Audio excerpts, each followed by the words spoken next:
if you're looking for a flame effect like this, that is basically a light bulb put right in front of the window, this video is for you.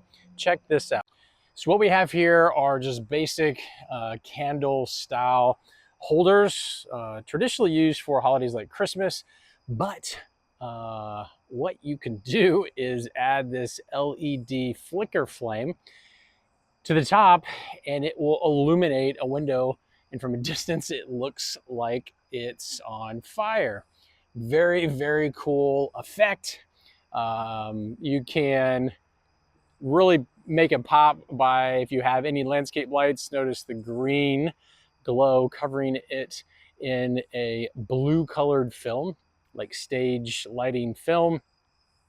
And that kind of gives you sort of an eerie glow on the bottom.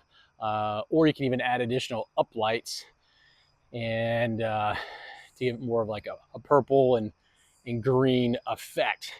But these flames are pretty cool.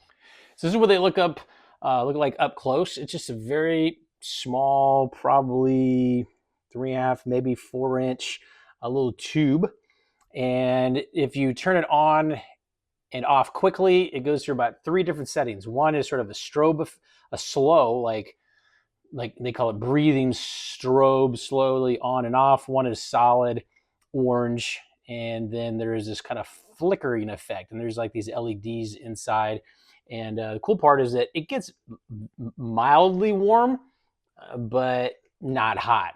And then, since these are not candelabra bases, you can use these candelabra base adapters. So if you have a candle holder like this, use the candelabra to regular standard socket, plug it in, and hook it up to a timer, and you are good to go. A little painter's tape at the bottom just to kind of keep it in place, and you can have that flame effect. Hopefully that helps.